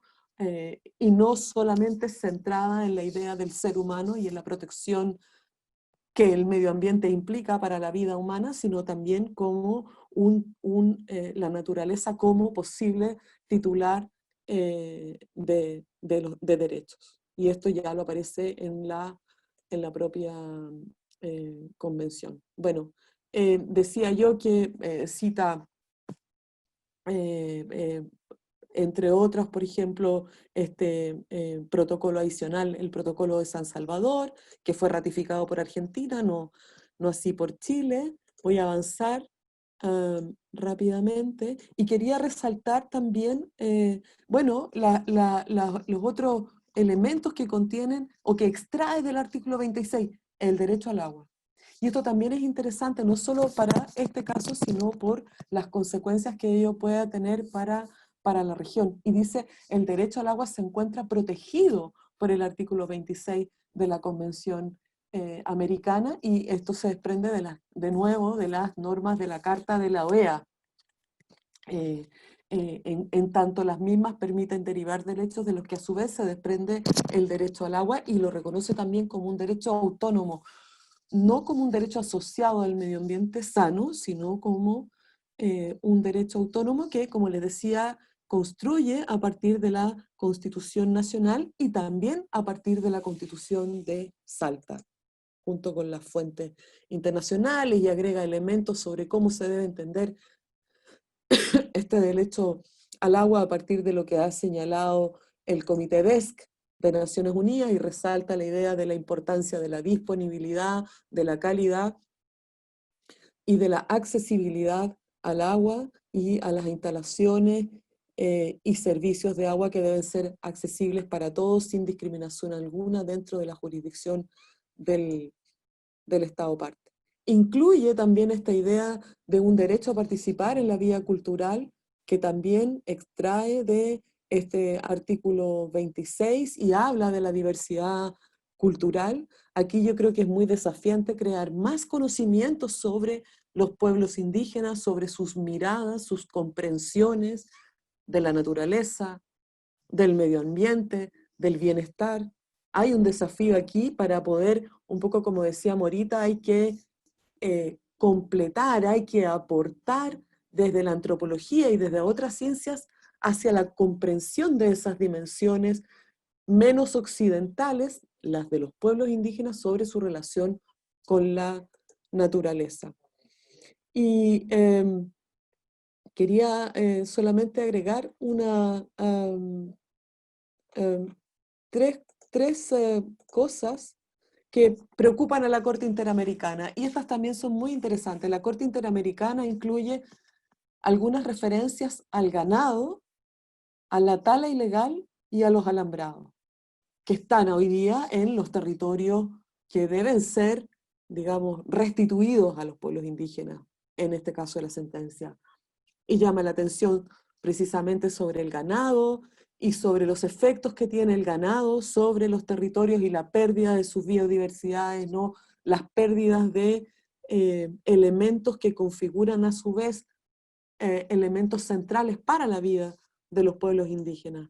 La tala ilegal también es otra cosa que preocupa a la Corte Interamericana, y cómo esto avanza o propicia, ¿no?, o una degradación biosocioeconómica del departamento de Rivadavia a partir de la actividad forestal que se realiza sin la aplicación de mínimas normas de racionalidad ni de precauciones que tiendan a asegurar el porvenir de las masas boscosas, y menos aún de compatibilizar con los usos ganaderos y requerimientos de la fauna.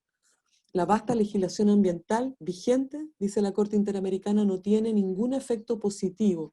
La actividad forestal clandestina es casi una habitualidad. Otra de las constataciones de este caso de la Corte. Y también respecto de los alambrados, la Corte llama la atención sobre cómo estos alambrados no impiden el acceso a los territorios de los pueblos indígenas, tanto así que en la parte resolutiva del fallo da un plazo que es muy variado, en algunos casos es de 6 años, en algunos casos son menos tiempo, para que el Estado implemente un conjunto de medidas que van en la dirección de reconocer los derechos de los pueblos ancestrales a sus territorios con distintas particularidades. Y con esto quiero terminar a propósito de la eficacia de una sentencia súper interesante, muy progresista. Ahora los desafíos son el cumplimiento de la sentencia, y es súper auspiciosa sobre los criterios de la Corte Interamericana, hay que decirlo. Hay algunos contenidos, hay unos acuerdos que salen en la parte resolutiva del fallo, algunos son por unanimidad y otros son votaciones mayoritarias, 3-3, pero con el voto dirimente del presidente se consigue que queden dentro de la sentencia. Es decir, también hay un debate dentro de la Corte Interamericana, creo yo, a propósito de la justiciabilidad y la función estratégica que en los derechos económicos, sociales, culturales y ambientales, y el rol estratégico que cumple el artículo 26 de la Convención en esta materia. Me quedo hasta acá porque sé que pueden haber preguntas, y muchas gracias de nuevo a todos y todas. Muchas gracias, profesora Liliana. Y a todos los que nos siguen acompañando, tenemos preguntas para todas las expositoras, así que, y como estamos ya sobre la hora, vamos a hacer una por cada una, para cada una, y vamos a partir en el mismo tiempo, en el mismo orden en que fueron sus exposiciones. Entonces, la primera pregunta para Antonia Urrejola, para la relatora, sería si se pudiese referir acerca de este mecanismo de la medida reparatoria ordenada por la Corte en relación al fondo de reparación, y cómo entonces ella proyecta que puede ser reparada la identidad cultural, quién lo fomentaría y cuál sería el rol en específico que ella o se espera que asuma la comisión en esa reparación. Sobre lo primero, sobre el tema del seguimiento, es un tema que tenemos que ver con, a ver, la comisión tiene dos secretarías, perdón que empiece, como decimos los abogados, de heterofenicio, pero es necesario. La comisión tiene dos secretarías adjuntas, una de las secretarías es la Secretaría de Peticiones y Casos, y es con ellos que tenemos que ver cómo hacer efectivo el mecanismo de cumplimiento. Como yo dije en mi presentación, es novedoso también para la comisión. Nosotros hacemos seguimiento al cumplimiento de la sentencia a través de informes. La Corte nos pide informes, y a veces la Corte también hace audiencias de cumplimiento donde va a la comisión, ¿cierto? Y da su propio informe sobre el cumplimiento de la sentencia. Pero esto que está en esta sentencia es completamente novedoso también para nosotros. Por lo tanto, ese es un tema que está pendiente, que íbamos de hecho a conversar en el próximo periodo de sesiones que íbamos a tener y que no hemos tenido por razones de la pandemia, que vamos a tener un periodo de sesiones virtuales, pero es un tema que tenemos que ver junto con la relatora país, porque yo no soy relatora de Argentina, yo soy relatora de pueblos indígenas. Entonces ahí tenemos que ver cómo vamos a hacer un seguimiento de acercamiento de las partes para poner en práctica algo que es completamente novedoso para la comisión. La comisión hace visitas a terreno en materia de monitoreo, y hace visitas a terreno en materia de seguimiento de medidas cautelares, pero y también para los cumplimientos de las recomendaciones de los informes de fondo. Pero esto, que es una sentencia de la Corte, es nuevo. Por lo tanto, es un tema que tenemos que ver. Creo que esa era una pregunta, y el otro es cómo darle contenido al derecho a la identidad cultural. Bueno, el derecho a la identidad cultural es un derecho que ha sido reconocido ya de antemano por la jurisprudencia interamericana, y yo creo que donde está mejor definido, me parece a mí, es en el caso de Sarayaku versus Ecuador. Existe un párrafo específico sobre el derecho a la identidad. En este momento no recuerdo obviamente el número, pero básicamente yo creo que lo fundamental acá es tener claro que los elementos de la identidad cultural lo definen los propios pueblos en virtud de su autodeterminación. Y ese derecho a la identidad cultural y la identidad cultural de un pueblo también es variable. Es decir, la propia identidad cultural de un pueblo indígena hace 200 años atrás no tiene por qué ser exacta a la que es hoy día. Es un concepto que va en evolución, y lo importante ahí, el darle contenido a la identidad cultural, es una decisión de los propios pueblos, y me parece importante que en la sentencia, en su parte de reparaciones, lo que está estableciendo es un fondo que lo que habla es de recuperar la identidad cultural, pero obviamente en ese proceso de recuperación son los propios pueblos indígenas los que tendrán que determinar cuáles son las medidas que requieren para recuperar su identidad cultural, que me imagino que estará ligada primero a la recuperación de los derechos lingüísticos, a su desarrollo, o al desarrollo de sus ritos ancestrales, a su desarrollo del trabajo de sus recursos naturales, pero los elementos propios del derecho a la identidad cultural, si estamos hablando de la identidad cultural de un pueblo, obviamente está íntimamente ligado a una decisión de los propios pueblos. No le corresponde ni al Estado, ni a la Comisión, ni a la Corte, ni a otros agentes externos determinar cuáles son esos elementos. Muchas gracias, Antonia. Vamos a hacerle ahora la pregunta a Morita.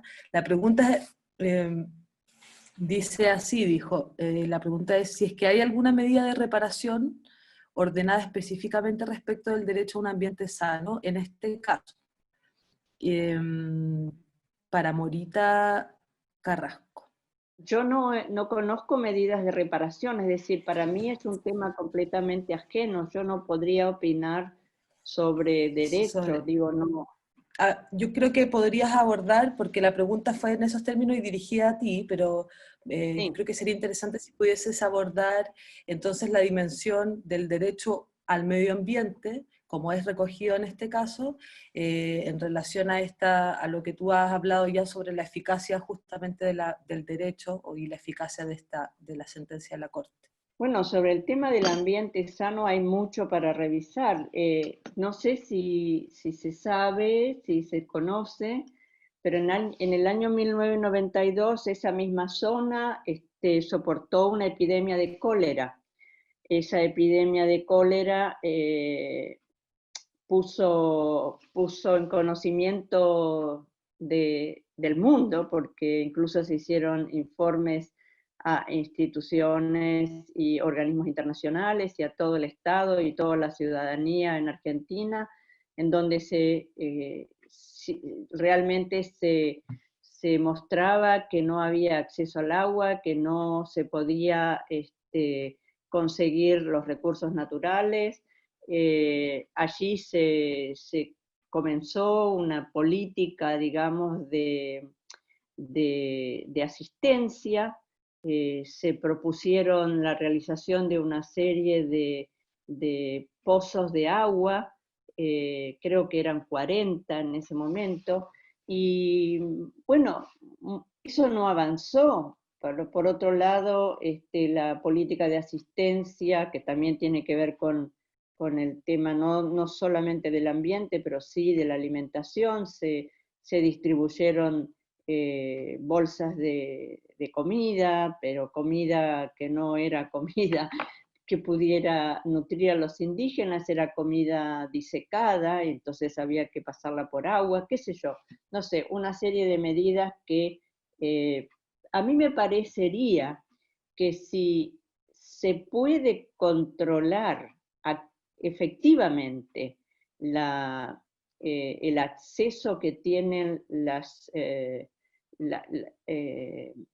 personas no indígenas de corte de madera, si se puede evitar inmediatamente retirar el ganado del lugar, y por otro lado se realiza un diagnóstico y una investigación seria sobre cómo proveer de agua a las comunidades, porque hasta ahora lo que se ha propuesto es, bueno, hacer pozos de agua, perfecto.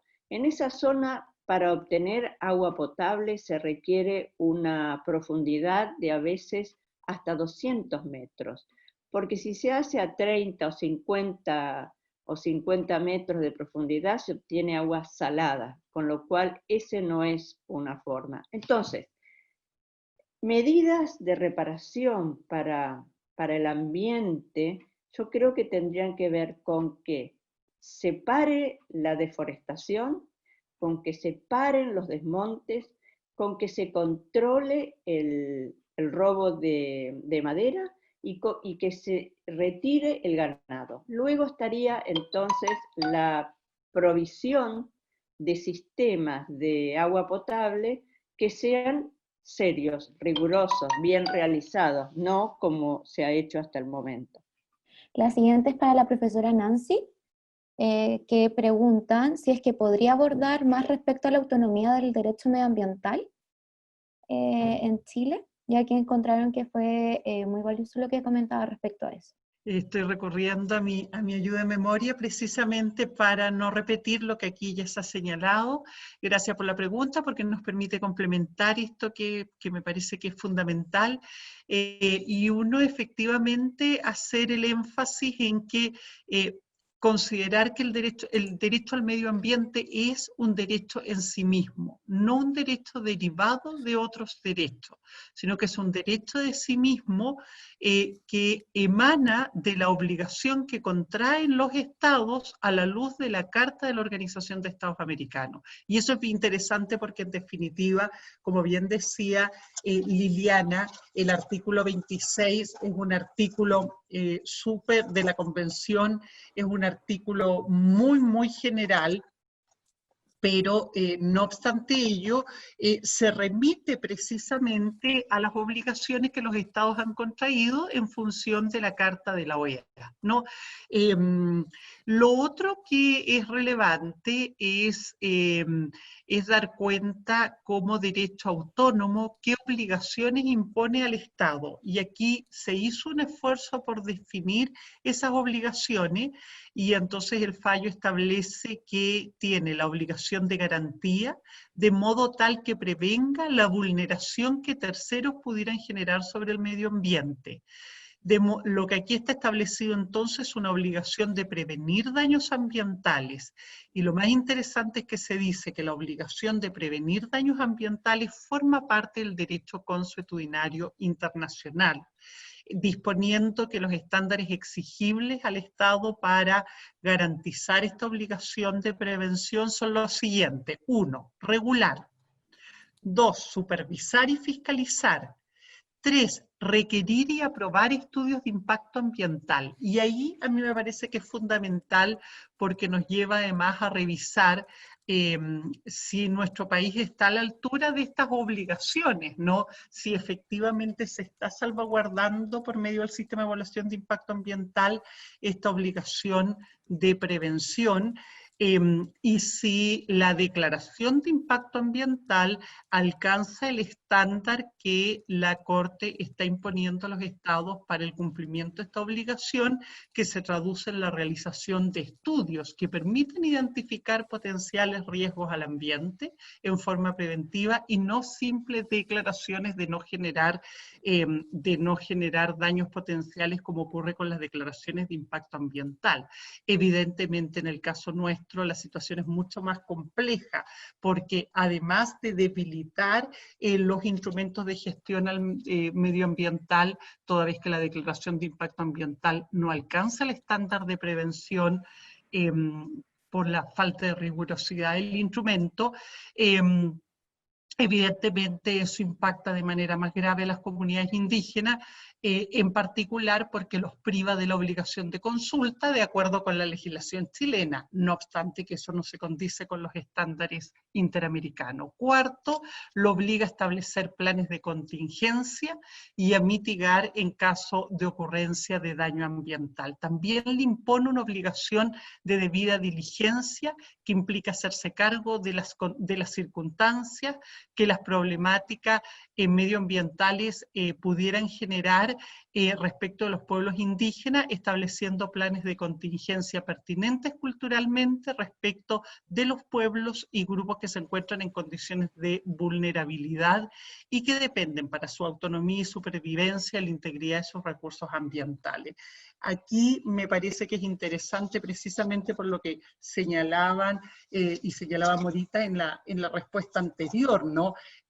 Aquí es donde precisamente la medida de mitigación en materia ambiental dice relación precisamente con eliminar el ganado de los territorios indígenas, levantar en definitiva las cercas, los cierros en el territorio y terminar con el desmonte, es decir, terminar con el reemplazo del monte por praderas para que viva ganado, ¿no? Entonces, evidentemente ahí hay un daño en el medio ambiente que es indispensable reparar por la vía de trasladar esas actividades fuera del territorio porque son incompatibles ya que degradan el medio ambiente.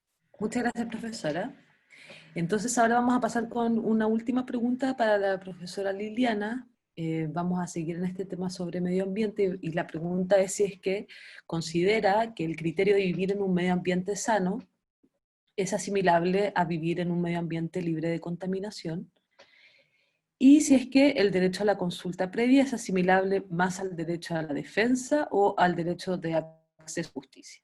Y la segunda le voy a pedir que me la recuerde. Yo creo que son dos cosas distintas, el medio ambiente sano y un medio ambiente libre de contaminación. El medio ambiente sano mira más o se puede encaminar más hacia un concepto incluso más próximo a las cosmovisiones de los pueblos indígenas, el sentido de un medio ambiente sano como un medio ambiente de bienestar, pero no solamente de un medio ambiente, digamos, bienestar, no en el sentido de acceso a bienes de consumo, el bienestar no eso, no el bienestar no como igual a acceso a bienes de consumo, sino a un bienestar de vida, al buen vivir, eso es, va más en esa dirección que ese otro concepto de calidad de vida.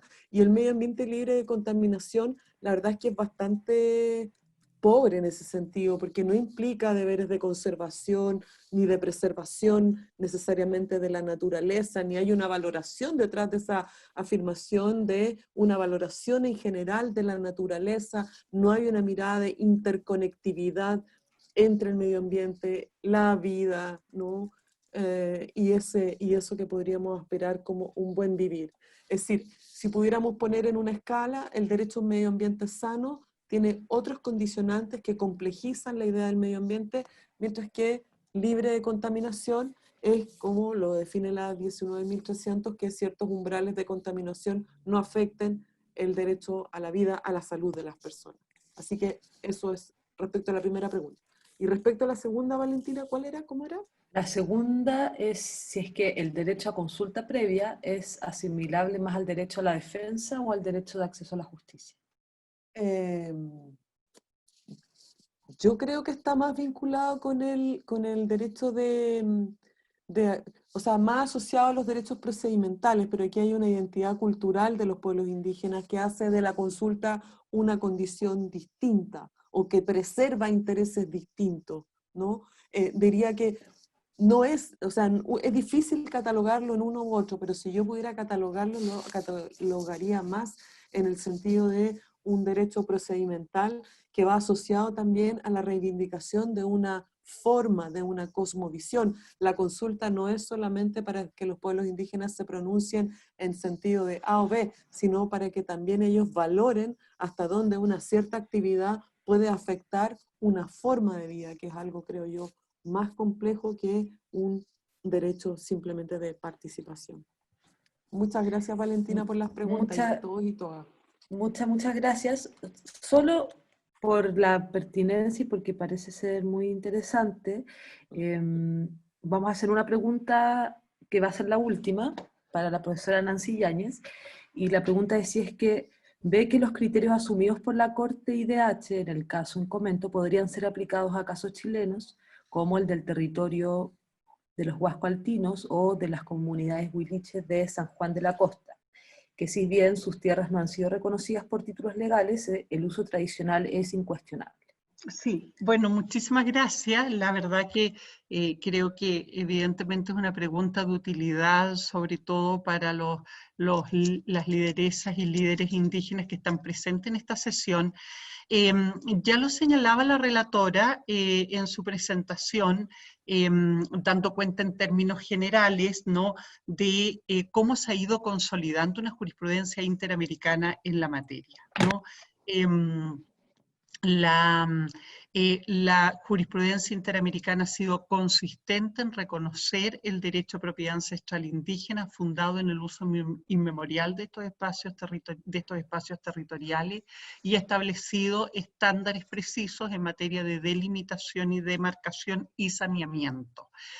Delimitar, demarcar y titular es la certeza jurídica que el Estado debe dar a los pueblos indígenas respecto a los territorios que ocupan. No es que el derecho nazca en el acto de delimitación, demarcación o titulación, sino que lo que hace es un reconocimiento de un derecho que se sustenta en la ocupación ancestral y por lo tanto está regulado por el derecho consuetudinario para proveerlo de certeza jurídica. Este caso, la Cajonat, viene a complementar entonces una jurisprudencia ya sentada en la materia que sin lugar es de utilidad para todos los pueblos indígenas en Chile, donde se observa una brecha claramente en el cumplimiento, no solo en los casos que aquí se han señalado, sino que en una multiplicidad de casos.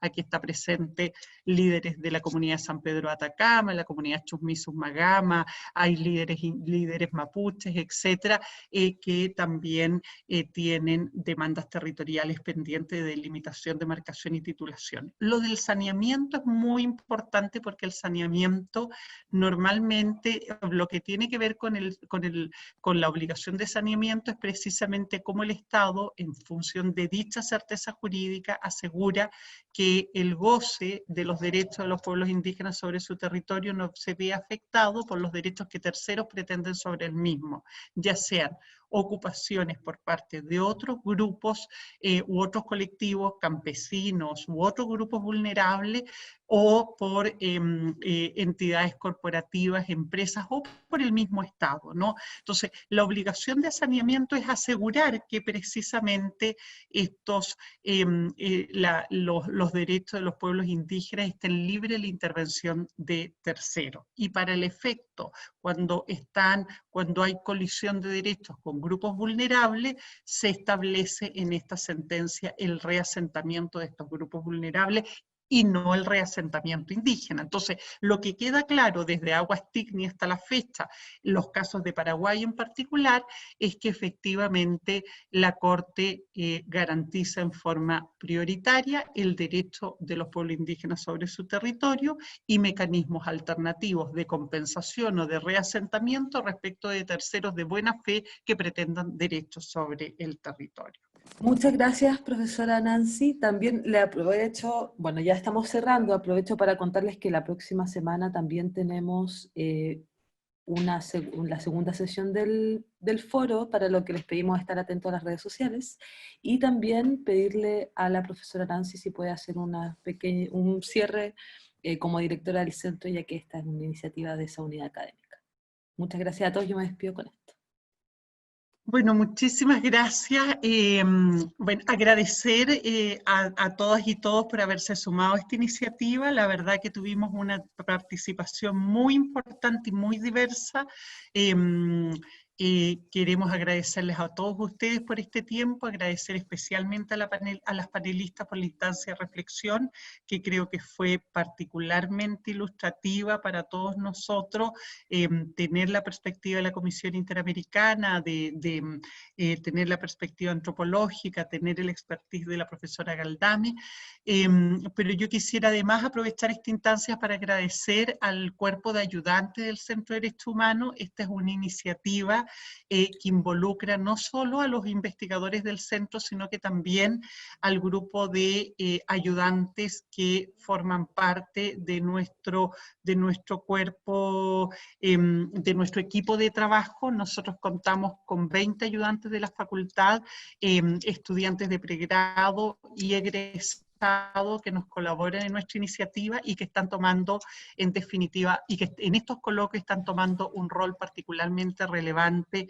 ya sea como moderadores o como asistentes técnicos, coordinadores, a fin de estar atentos a sus preguntas, etcétera, ¿no? Entonces, es una instancia de formación también para nuestros estudiantes, y agradecerles a todos ellos la disposición que han tenido, dejarlos invitados para las actividades que vienen, y bueno, disponible a seguir colaborando y generando con esto una red solidaria de trabajo, en la que, así como hoy día nosotros contamos con ustedes, ustedes cuenten con nosotros para seguir entonces apoyándolo en los respectivos ámbitos en los cuales cada uno de ustedes boga por una mejor condición de vida para todas y todos, y por pleno respeto de los derechos humanos. Así que sin más, que estén bien, cuídense mucho, cariños a toda su familia, que estén en las mejores condiciones de salud, y bueno, nos vemos pronto en esta instancia o en otra. Cariño. Muchas gracias también Muchas por la gracias. invitación. Gracias a todas y todos y todes. Gracias.